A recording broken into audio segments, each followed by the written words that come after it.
Probably the weirdest thing to talk about right now is DOS. Probably, I mean, it's just weird. It's weird to talk about DOS because it's 2017 and mentioning DOS is weird. We've got the founder of the FreeDOS project on the show today. And by we, I mean me, because I just speak in the royal we, apparently, whenever I do this show. But it's amazing. It's a completely free software version of DOS. I've talked to this guy before. He's actually not a terrible person, so I brought him back on because they've got a whole bunch of stuff going on, and that's really exciting. Before we get to that, I wanted to address a couple of questions that have cropped up over the last day or two as the show has been unveiled upon an unsuspecting and, susceptible public. The first, will there be an audio podcast version of this show? Yes, absolutely. In fact, there will be more than just an audio podcast version of this show. There will be other mediums as well, but I'm trying to get each one dialed in one at a time. So for the moment, the only way you can get this show is up on YouTube. Very shortly, you'll be able to also grab it up on archive.org, and there will be audio and video podcast feeds coming soon, which is just delightful, and everybody wants that to be happening because it's the future of stuff or something. Anyway. So we've got that going on. Next week on the show, one of the people I'll be talking to is one of the head honchos over at Wire, which does end-to-end encryption messaging, and it's encrypted messaging. And it's just an awesome set of tools, and so we'll be talking to them among some other people Monday through Thursday. Because if you haven't already figured this out, the show is every friggin' day, which you could say is a terrible idea for me to do to myself. But I'm doing this every day, Monday through Thursday, so deal with that. And if you aren't currently subscribing to the YouTube channel or to my Twitter feeds or to whatever, do so. Then you'll hear about it, and it will be just absolutely delightful. Now, all that out of the way, let's talk to the most amazing DOS creator in the history of mankind, Jim Hall, the founder of FreeDOS. Say hi, Jim. Hi. Nailed it, my friend. You nailed it right there. All right. Okay, I talked to you a while back when I was doing a different sort of show and before I dialed all this stuff in about FreeDOS. And I had to have you back on because you just had a brand new release of FreeDOS, which is funny for me because saying there's a brand new release of DOS anything is just absolutely wonderful. In 2017. In 2017. Well, in 2016 was the new release, but right, only by a couple days. You released it, I think, on December 25th, right? On December 25th, yes. Yes. And, the day of is when I started to wonder if maybe that was the right idea to do a holiday-based release schedule. I think early that day. See, it's great because that's the birthday of an important person in one of the religions I've heard of before. So tying that into DOS, it makes sense to me. It jives. It was scheduled to be a gift to all FreeDOS users. It's a gift unto mankind of DOS. Okay, so what quick high level for people who don't know FreeDOS, give them the spiel. Give them the spiel. So FreeDOS is as you can guess by the name, a free implementation of DOS, and DOS is this old operating system. It dates back to 1981. A text mode operating system, and the whole purpose of DOS, when you really sit back and think about it, is just something that boots your computer so that you can run applications. And I don't know that anybody really intended you to live in DOS like the whole time. And so whenever you see screenshots of DOS, you're really seeing screenshots of applications, right? Because that's what people do. They boot DOS so they can run an application. And so DOS is disk operating system. And it's an operating system for your disk. For your disk, because floppy disks were the thing of the day. Because it was, MS DOS really started in like 1981. That's how old it is, and it's like almost the oldest operating system on PCs. It's certainly the oldest one you're still seeing around today. Right. CP/M is slightly older, but who uses CP/M anymore? Come on. Yeah, not to disparage the CP/M fans. There are probably many of them, but yes, there's not seeing a lot of CP/M these days. Seeing a lot of DOS bring these it, days CP/M fan. CP/M sucks. Come on, bring the hate. I think you said CP/M fan, implying there might be one. I think I did. Okay, so So clearly, so everyone used MS-DOS. That was what everyone used. It was MS-DOS, Microsoft's DOS. That was the gold standard. There was PC-DOS and DR-DOS from the wonderful Digital Research and the late, great Gary Kildall. May he rest in peace. But MS-DOS was really the thing. And FreeDOS is kind of a free software-based implementation of MS-DOS or an MS-DOS compatible system, right? Right. Because as you say, MS-DOS was the operating system for pretty much all of the 80s and the early part of the 1990s. Yeah, I lost track of how many years I ran MS-DOS 5.0. 5.0 was my operating system for like 6 years, and it was I didn't upgrade it. I never got any patches. I never did anything to it. It was just MS-DOS forever. And MS-DOS, Microsoft DOS, that was actually a solid DOS. I mean, to be honest, that was a solid operating system. And MS-DOS 5, like you said, it was almost a complete rewrite. There was a lot of stuff that was redone, and so MS-DOS 5 was really a step up. And so anybody who used MS-DOS 5 really should remember DOS, I think, with some fondness. And if you remember. Yeah, and if you remember the early versions of Windows at the time, Windows 3.1, right? That was the version that you saw in the early 90s. 3.1.1, Windows for workgroups, baby. Yeah. The pinnacle of Windows right there. That went all downhill after that. I was going to say, but if you used Windows 3.1, you know it wasn't great. So DOS wasn't great. At the time, DOS was great and Windows was not so much. So I used DOS for everything at the time. Back when I was a undergraduate physics student, and I used DOS for everything. I lived in it. I had Linux as well on my computer, but I really used DOS for like almost everything, because you could, I had applications for DOS. I had spreadsheets. I had word processors. I had games, a ton of games. Oh hell yeah! I still do most of my gaming in DOS. Most of my games I play in DOS, and I play a lot of games. Just because they're old doesn't mean they're bad, right? In some cases, it means they're better. All right. Back to DOS. We got all sorts of stuff we could talk about. So FreeDOS. So completely free software, open source. Completely free software, open source, top to bottom. Yep. Because what happened was in '94, Microsoft started saying, the next version of DOS. Or the next version of Windows, rather. The next version of Windows, we're going to kill DOS. DOS is dead. And so you started seeing these interviews in tech magazines all over the place saying, DOS is going to be dead with the next version of Windows. And I remember thinking, if Windows like 3.2, if that's what the next version is, or Windows 4, if that looks anything like Windows 3.1, I'm not interested in that. So I said, look, I've been running Linux for a while. So if people can create a free version of Unix as Linux, why couldn't they do DOS? I mean, why couldn't we do DOS? How could that possibly be a difficult, time-consuming task? Exactly. And it certainly won't, dominate much of my free time for the next 20 years. But I just said, and as an undergraduate, you kind of have these naive moments. And I said, okay, well, how hard can it be? All right, I can write one. Sure. And and so I wrote a lot of utilities at the time anyway. So I got out my book and I wrote a whole bunch of DOS utilities, and a lot of them I already was writing anyway. And just posted something on Usenet. That was the way we talked at the time with other folks on the internet, and people said, "Let's give it a shot." It got interesting, and we started to build this FreeDOS very, very quickly. And that's really where it came about. How long did it take you guys from your naive college kid inception moment to, oh my gosh, this is actually kind of sort of a usable DOS? How long did it take you to get there? It didn't take very long. First announced it in '94, sometime June '94, and then we had our first alpha release that year. And I would say the moment that we had our kernel is probably the moment that I said, "There's this thing actually can happen," because what had happened was Pat Villani was the guy who made our kernel, and he had been working on this DOS-like kernel that he ran as part of an embedded systems development that he worked on, and he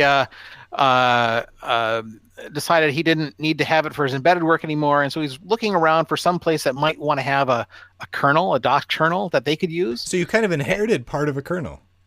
Yeah, I did, because he reached out and he eventually found us, and that's where Pat got involved in FreeDOS, and so this kernel suddenly sort of arrived, and it was this DOS 3.3 roughly compatible kernel, and I'm just like, wow, suddenly there it is. So and that's really the moment that I said this can do something. That's kind of amazing. So let's see. So, and what year was that? That was gosh, that must, by that time I think we're talking 95. So 94, 95. Okay.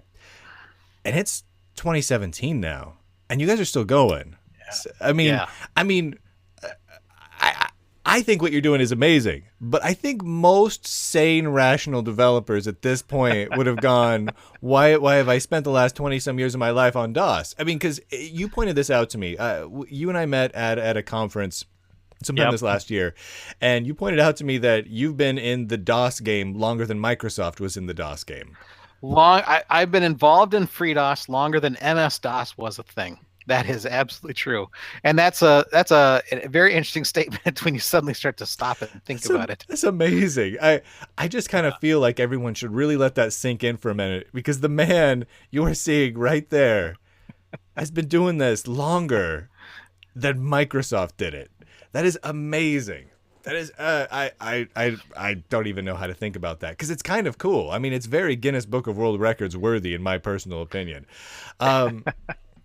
So now we're 2017. We've got an MS-DOS compatible PC DOS-ish, free open source DOS. Why have a new release now? What did you guys add in this new version that made it warrant releasing a new version of DOS?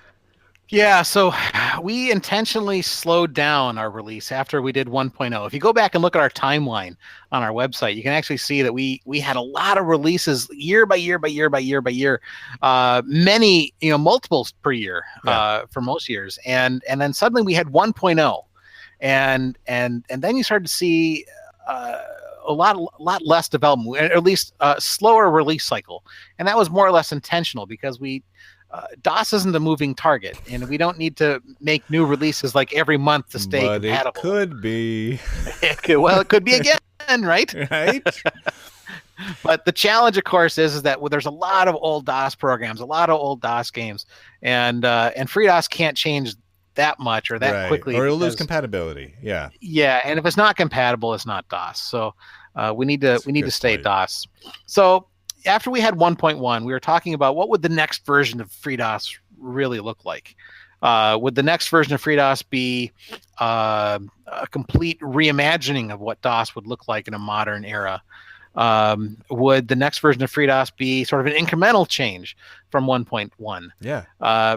And actually, for a while, believe it or not, I was arguing that maybe we should think about what DOS would look like if Microsoft hadn't killed the MS-DOS. Where would they have gone with it? I'm kind of curious myself. I mean, I don't know that I want it, but I'm intrigued by the notion. It's an interesting thought experiment, and here's where the thought experiment goes. So as computers became more popular, as MS-DOS, a modern MS-DOS, needed to stay competitive, they would very likely have added networking as part of the Microsoft DOS stack. True. They would have supported multitasking. They would have supported a flat memory model. And in fact, if you go back and read some articles of what DOS should look like back in the early 90s, mid 90s, a lot of developers, commercial developers, are saying you really need to do some of exactly that. Flat memory model was like one of the top things.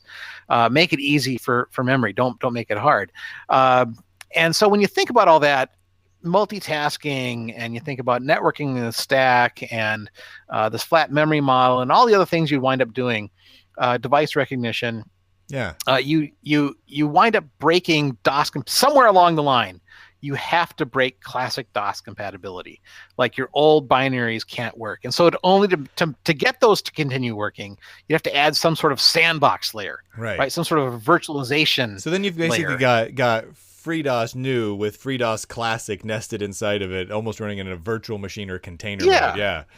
Yeah, so that was a thought experiment. That's if MS-DOS hadn't died, that's what MS-DOS would look like today, more or less.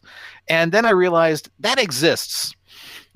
Multitasking, not old DOS compatible, flat memory model, all We that have all stuff. that. That's Linux. Yeah. And their sandbox layer is something like DOS EMU or some other Right. PC emulator that runs the old DOS. And so we don't need that. We already have that. Let's not reinvent that wheel. FreeDOS is DOS. So let's stay true to our roots. Let's make sure we don't break DOS compatibility. And so that's when we decided, look, the next version isn't going to be a 2.0, because 2.0 would really be sort of this reimagining. Right. And a 1.2 made more sense, because at 1.2, we're really talking about incremental changes over 1.1. So you were asked what changed? What changed from 1.1 to 1.2? We obviously had some updates of some packages, and we took some out and added some other ones to replace. Including a full web browser. Including a full web browser. Which I just want to point out before we get too far and forget, you can get FreeDOS with a full web browser in it. And it works. Yes. You can go to Lunduke.com. You can go to, I can check my webmail with it. It actually works. Yeah. Yeah, it's really cool to see FreeDOS boot up and be able to run a web browser and access a website. It's amazing. In 2017, hello, so we added the network. We made networking a priority in 1.2, and we also added a bunch of other utilities. And so if you go into the utilities part of FreeDOS, you'll see a lot of extra stuff there. There's some image handling stuff. There's a lot more utilities that are sort of Unix-like utilities. Which I appreciate. And you're welcome. Yeah. And we also have games, which is like first we've done games, and it's almost, I'm almost ashamed to say that I wasn't really a fan of having games in the distribution a while back. Yeah. Because I thought everyone's going to want to have their favorite game in, or I made some lame game, so you need to include it in FreeDOS. I was concerned about getting a lot of stuff that didn't really make sense. But when you look at who uses FreeDOS today, it's people who primarily are running classic DOS games. Yeah. And then you get some people who are running legacy DOS programs, and then you get some people who are running embedded systems. But primarily a lot of people that are, and that's people who are installing DOS. You also get some people who are using it to do BIOS updates. But for installing DOS, it's those three people. And so DOS games, we have to have DOS games. It makes sense. If you got people that are running DOS games, let's include some free DOS games in there. So it is a moral that's included imperative. In the distribution. Absolutely. Now. Yes. And there are some good games in there. I've been playing them. They're pretty good. Yeah, they're not too bad. I mean, granted, I bring in I have a folder that I keep synced up. I have a little OwnCloud or NextCloud instance that I have with all of my DOS games and all of my DOS files, and I bring it in every time I set up a new machine. One of the first things I do is I get FreeDOS running somehow, whether it's under VirtualBox or something I'm running at the moment. Right. And I bring in that folder, and I've got everything from Windows 3.1.1 with Photoshop and a bunch of other random things on it, which is a weird thing to do until you think about the fact that you can be on a tablet, an Android tablet, boot up an x86 emulator with FreeDOS, and now you have Photoshop, Microsoft Word, everything else you ever would ever use in the old Windows days. And that's pretty fantastic to have on a mobile device. And then my games folder, which is like this 3 gig sized Master of Orion and the original SimCity and Civilization 1 and all the really classic DOS games, and just fill it on up. And it's amazing. It's a fun thing. And so I actually use FreeDOS every single day. And it is a weird thing, and it's something my friends probably rightly make a little bit of fun of me for. But my workflow, I do probably 50% of my daily writing inside DOS. And I know I'm not the only one. I mean, all of the George R.R. Martin books are written in WordStar on a DOS 4 machine. DOS 4, for God's sake! Oh wow, it's ridiculous. I've mentioned to him, not like he listens to me, but you got to upgrade to something better than that. I get that it works, but come on, DOS 4, that's ridiculous now. But it does. It's part of my workflow. I even run a DOS based BBS. And Oh, really? yeah, you can connect to over Telnet, and it's this cobbled together system I've got going on right now, where it fires up little emulators. It's ridiculous. But here's the thing: people have been trying to hack into my DOS-based BBS since it went online. Nonstop. There's just this Right. flood of bots trying to break into it, and they can't because it doesn't do much. There's just not stuff to break into. They can't spawn off a new task because there's no multitasking. And it's very hilarious things for me to hop into my log files about once a week and see people trying. They get to the DOS login screen for the DOS-based BBS, and they start trying to do things like sudo something. No, this is not Linux, people. DOS. And none of the script kiddies nowadays have a clue what to even do with Right. that. They never issue a DOS command to it, which wouldn't do anything anyway, but they never even try. And it's amazing because they've been trying to bring it down for months, and they can't, thanks to the impenetrability of DOS. It's got that extra level of security because they don't know how to deal with it. Yeah, it's so old that nobody knows what to do. None of the hacking scripts deal with DOS. Just straight up DOS. There's no Windows registry to fart around with, nothing. And which is silly and ridiculous, but I have a ton of fun doing it, and it means that from a pure productivity standpoint, the work I do is very portable. So Right. I end up having, singular folder structures that I can move around between all my machines, which is sort of like having like a home folder on your Linux drives that you always move around.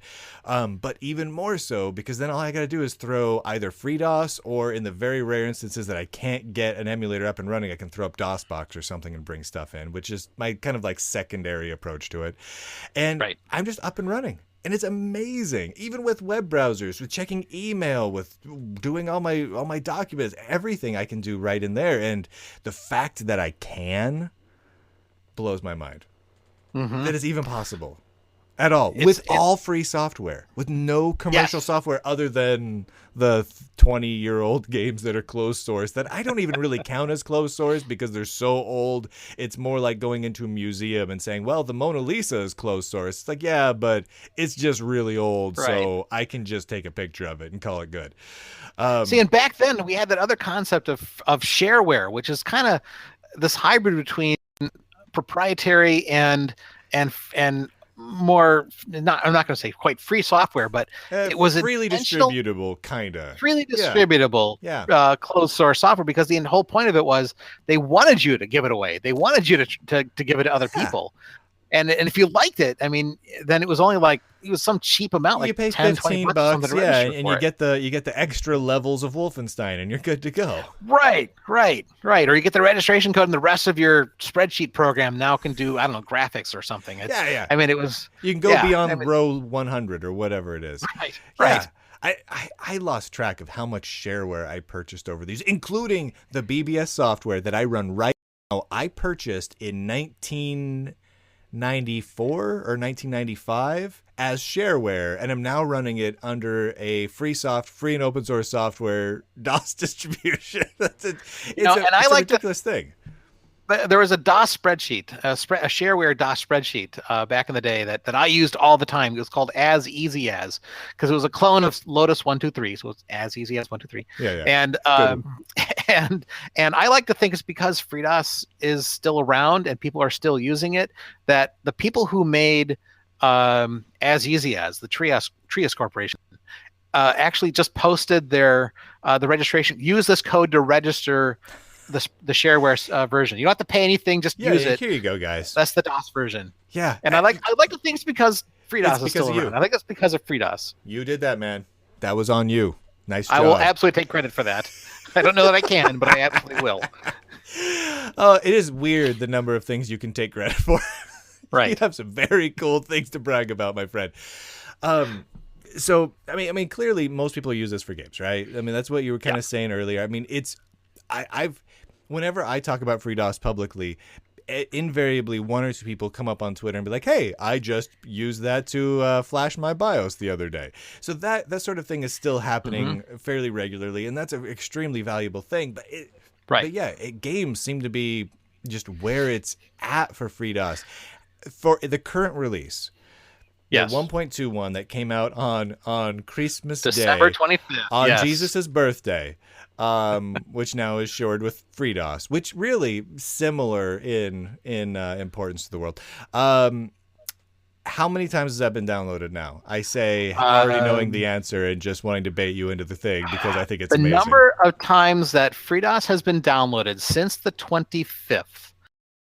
So right now we got about 89,000 downloads of FreeDOS 1.2 since the 25th.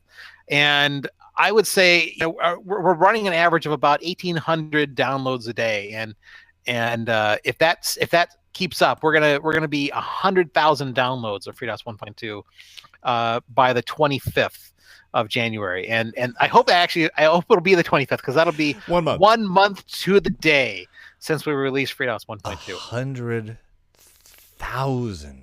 And I know, I know one of those is me, but only Right. one. I may be enthusiastic, but I only downloaded it once because then it goes up on my server. But oh my gosh. Yeah. 100,000. I know some very significant Linux distributions that don't hit those numbers. 100,000 in a month. In a month. I mean, those are numbers that most projects, most big ones, would be proud of. Yeah.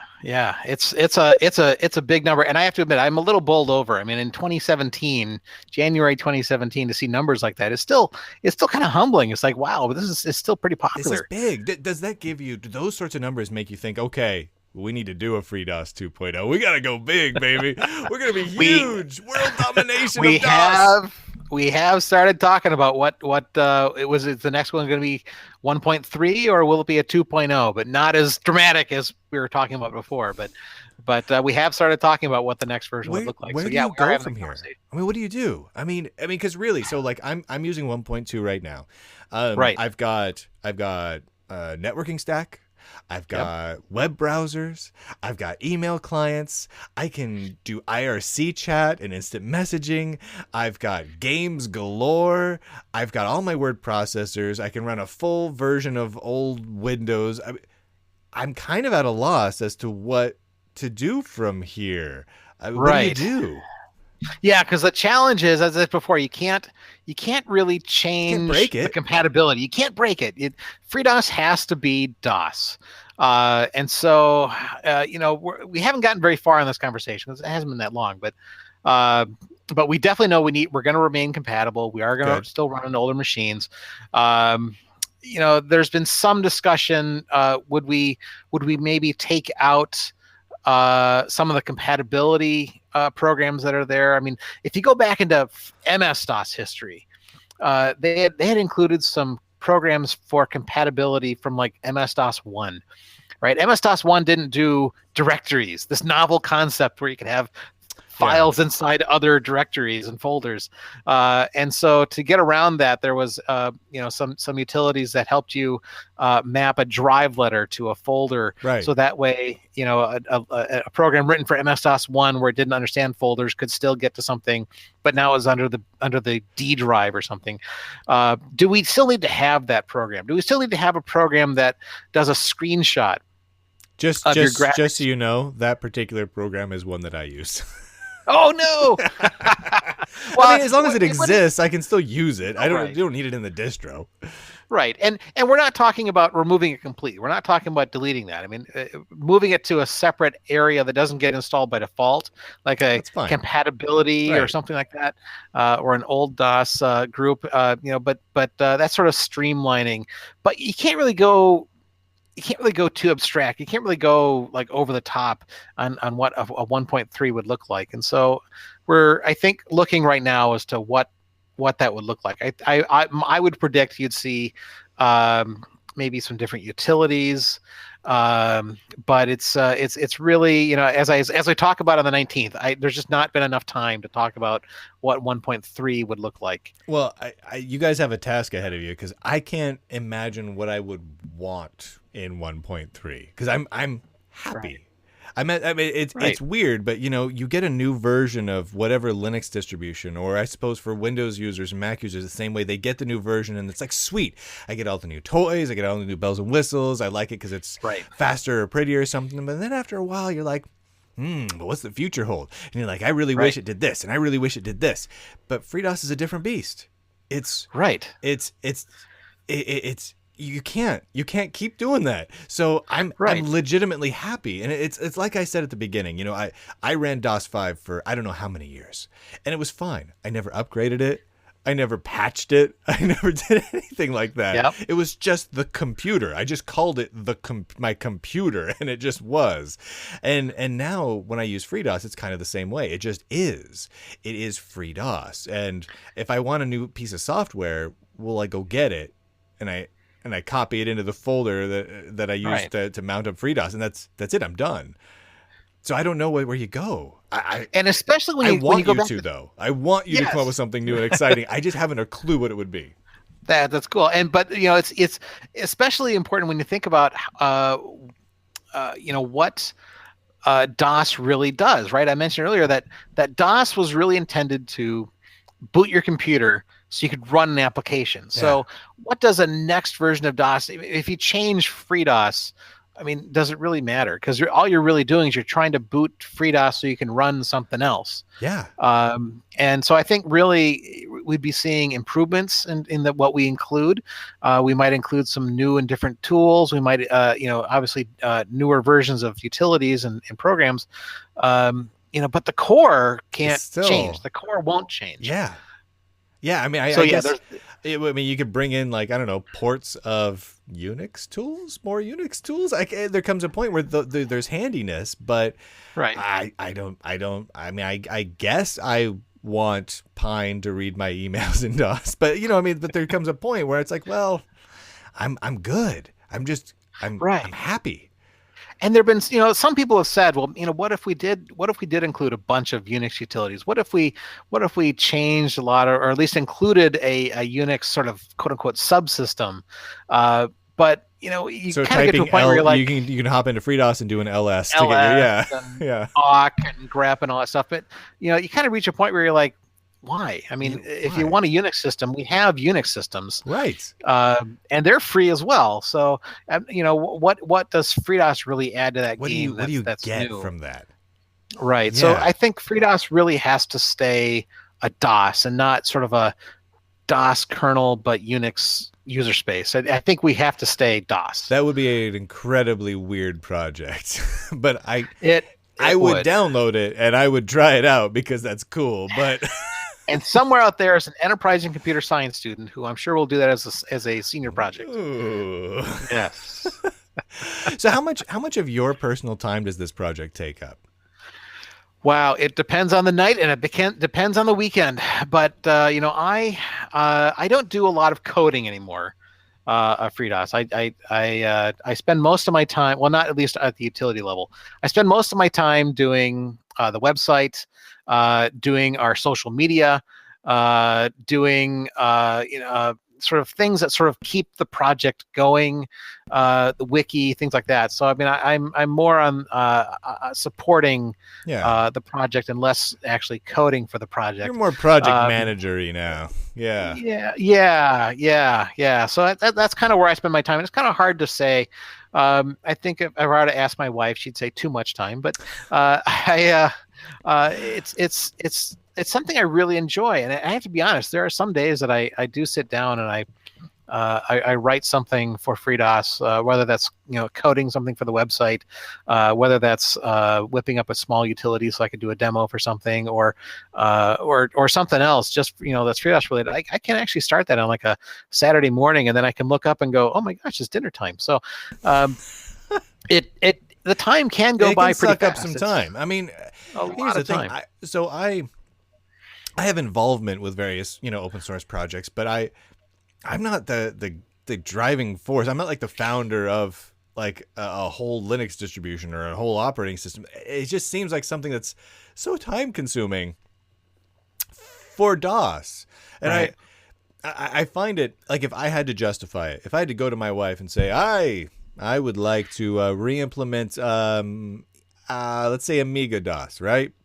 So, and I would like to just do the DOS portion of the Amiga OS, and I want to support it for the next 25 years. I think she'd probably punch me. I Yeah. I think it would go poorly. So I'm impressed that you managed to juggle it with everything else you do, because I know you're involved in a lot of stuff as well. So I do a lot of stuff beyond FreeDOS. I mean, just staying outside of the work context and things that I do outside of work.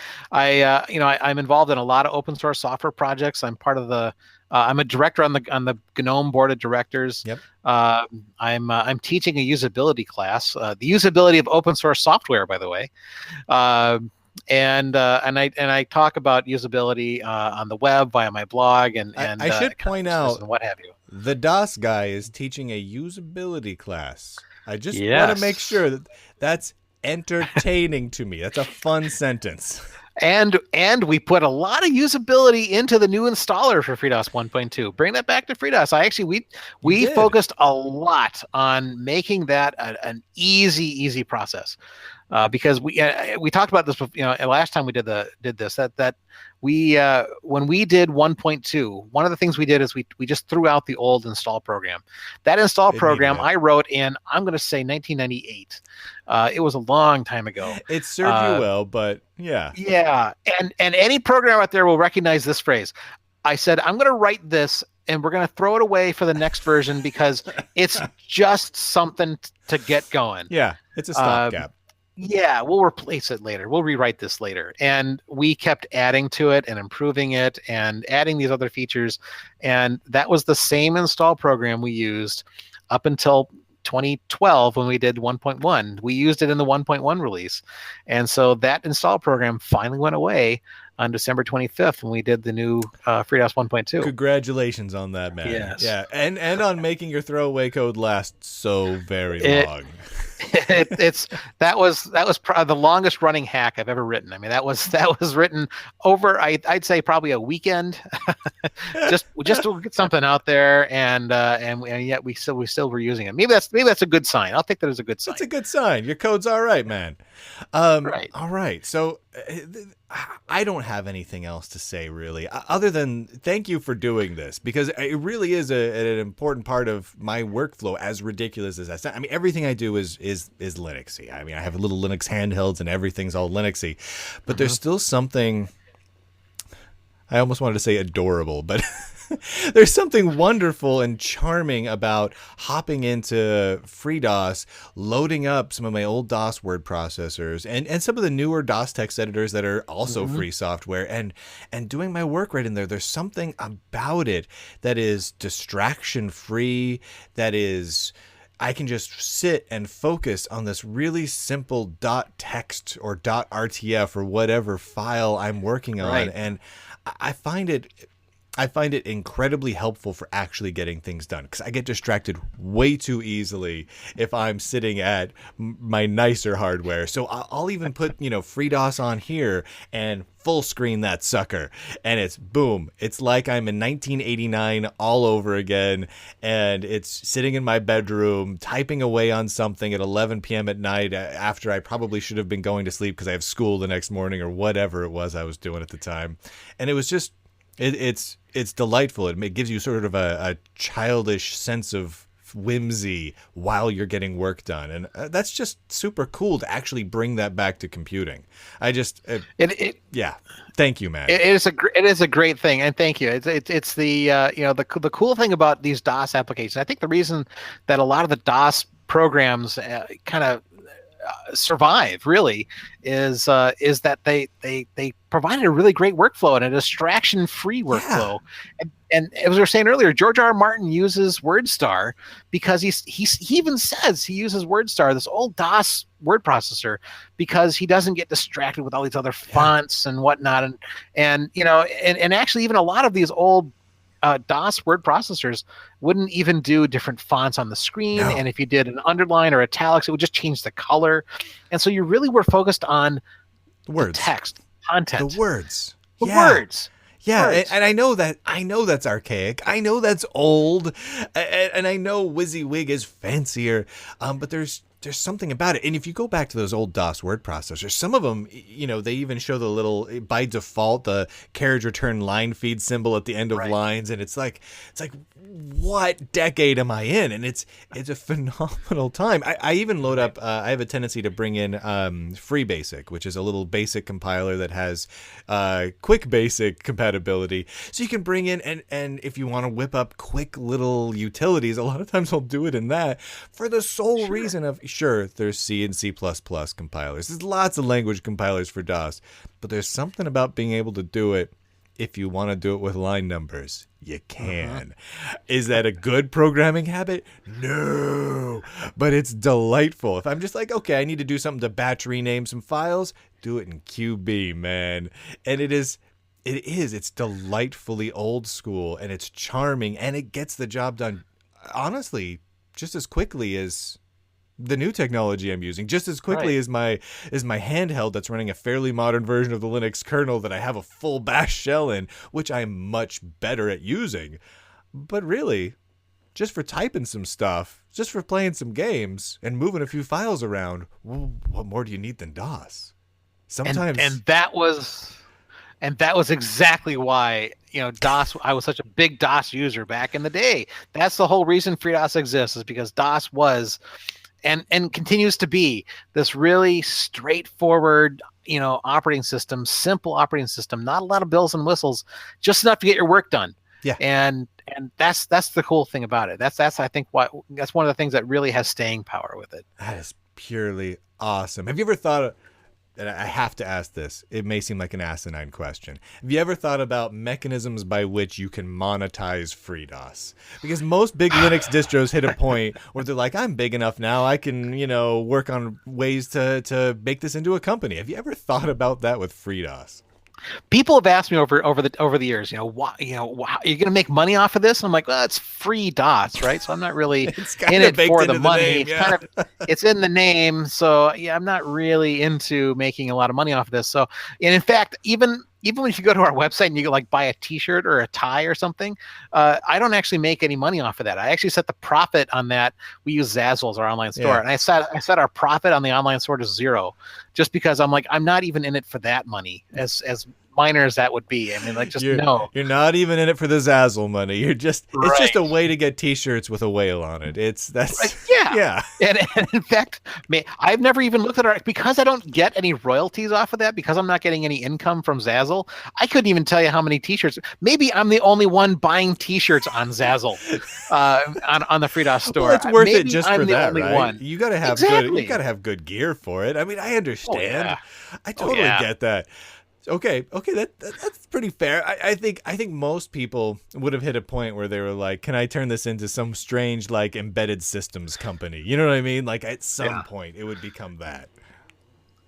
But no, not with FreeDOS. I've never really had an interest or a desire to do that. That's why anytime I do anything with it, there's no money there's no ads on our website, nothing like that. It's just for me, it is purely.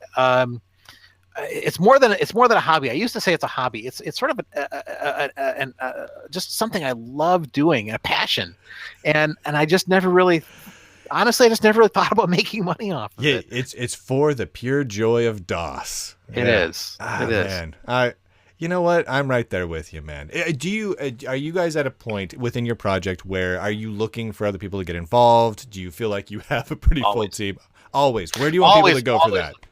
So go to www.freedos.org, and you can join our mailing list. We have several of them, but the developers mailing list is the one that you want to join. And we have people, surprisingly, who do join the FreeDOS mailing list. If you join today, you are not the first one to do it. We have students somehow discovered the FreeDOS project, which I think is great. And so now we get these people who have an interest in what they call classic computing, because before they were born, and they're exploring FreeDOS, and they're writing some code for it. And I think that brings a very interesting perspective to FreeDOS, and so we always welcome people who want to join, and we have a very good mailing list. It's not like some other projects I've seen where it gets a little We're a little flame war-y, but we try to stay away from the flame wars and really focus on DOS. So it's something that I think we're very user friendly. If you want to join as a developer, we're very friendly to that. Speaking of young people, this computer right here. I don't know if you can see that there. It's a little touch screen guy. Nothing big and fancy. Fairly underpowered little laptop. This was my daughter's first computer. I got this for her when she was 2-ish. It was about 2 something. It booted into Linux. Immediately upon loading up anything, it booted into, I don't remember if it was virtual PC or box or what exactly was loading up, but it was an x86 emulator, FreeDOS, a whole boatload of kids games. Wow. And in the autoexec.bat kicked off another batch that was the menus. And so it loaded up the kids' menu. It was Josie's menu. And it had a list of things. And that's part of how we started teaching her how to read, is she had the names of the games she could play on screen. Reader Rabbit and Mavis B can teach us typing, and the Playroom, and all these old DOS kids games with numbers and letters next to them for her to press on the keyboard. And it was a little hard at first, but she got a hold of them really quickly, and it helped teach her how to read. It helped give her an understanding of how computers work. There are files, they are nested. So we nest them in folders in this particular way. It gave her kind of this deep down understanding of it, and it was a truly phenomenal experience. I mean, I know a lot of people grab like iPods and iPads for their kids for the first few computers, but not me in my house. We ran FreeDOS. And that's the great thing about FreeDOS. It's such an easy operating system that I think that it would make a great first operating system for anybody who's learning a computer. I mean, that's great. Kinda. It was my first operating system, except back then it was MS-DOS 3? Right. Something like that. But I mean, same basic idea. This is what you cut your teeth on. And then you get used to this, kiddo. And, then you can move to Linux or whatever you feel like. We try not to judge in this household. Daddy's all Linux through and free software. But I try not to judge. I just steer them in the right direction. Right. Yeah. So far, mostly successful. Anyway, Jim, thank you. Thank you for all you've been doing. Thank you to your team. Feel free to pass along thanks to the whole team that worked on this one. It really is a pretty fantastic release. Thank you for making this free, end-to-end, top to bottom, so I can feel morally and ethically wonderful about running DOS, which is a very weird place to be. Again, freedos.org. And anywhere else you'd like to send them, my friend, now's your last chance. Go to www.freedos.org, and you can hit our wiki, you can hit the mailing list. Everything starts there. Everything starts there. Thank you so much. And I see everyone else next week.